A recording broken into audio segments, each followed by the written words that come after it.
Okay, let's go through the four-wheel drive systems and how you activate them in the G-Wagon Professional, and why I like it, because a lot of cars these days, a lot of four-wheel drives get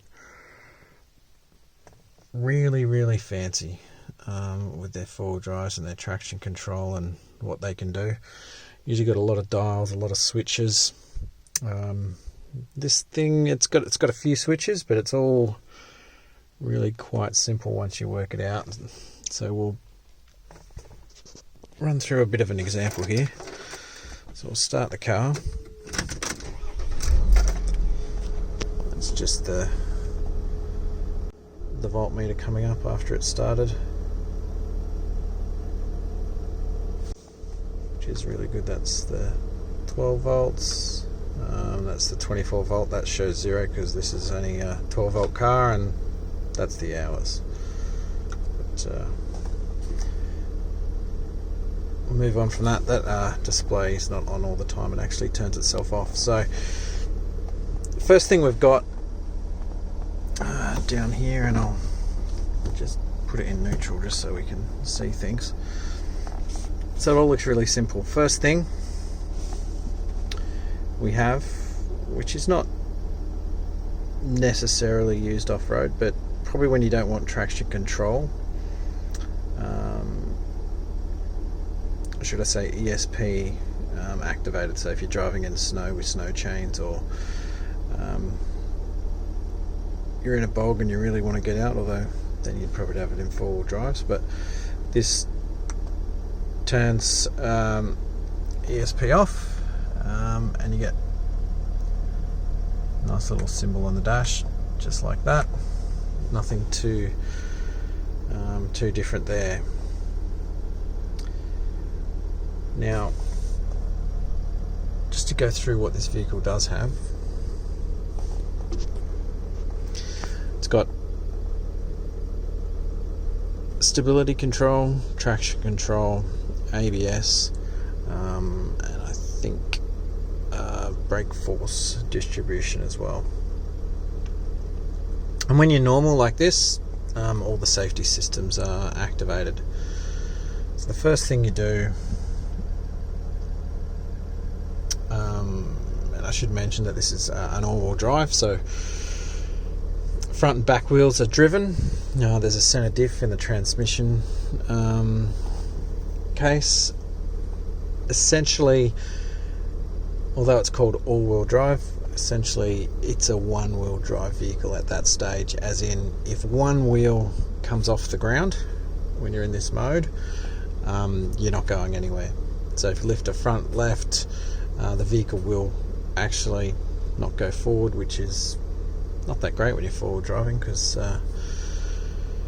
quite often you'll be lifting a wheel or spinning a wheel. So to get around that, G-Wagon has the famous diff locks. So first thing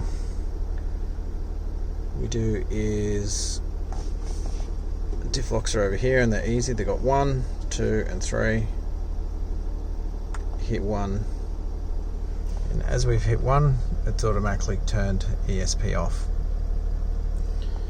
Now the yellow light means that I've pushed the button, but this red light goes on when it's actually engaged. Now usually you've got to roll forward or back a bit to do that. Hang on, I've just put it in reverse and it's popped in, but sometimes you just got to move a couple of meters and it will come in. You might have heard that clunk come through.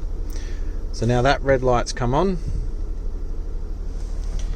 and we've got some more lights on the dash. So the ABS has come on, telling us we don't have ABS anymore, and that other one that looks like the same symbol as the one with the off written under it, actually, according to the manual,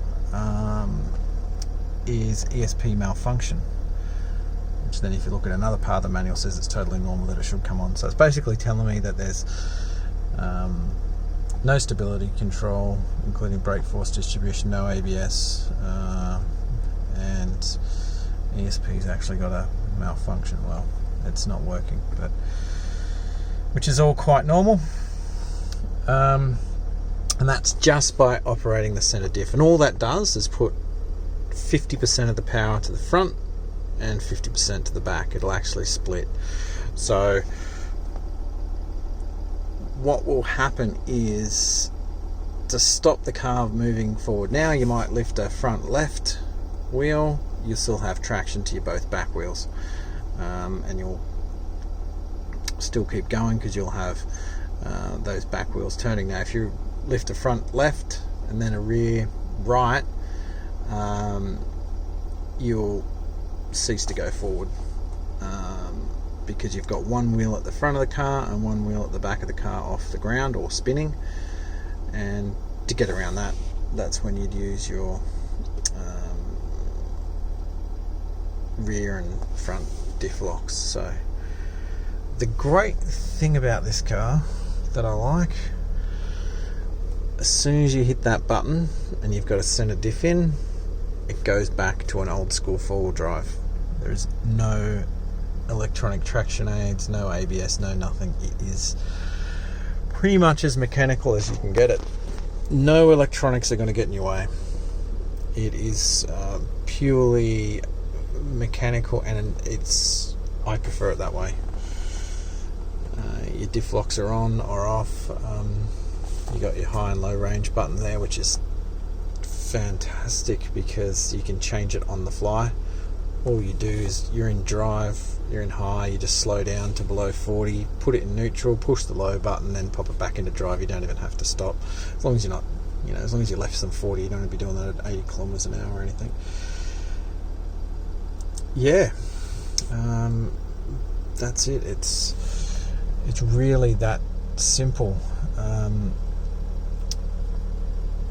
It's great that there's no other dials. There's no rock mode, crawl mode, sand mode, none of these things you have to worry about. It's just diff locks and low range, and away you go. And I like it because it reminds me of my old Land Rover. Anyway, that's it. Thanks for watching.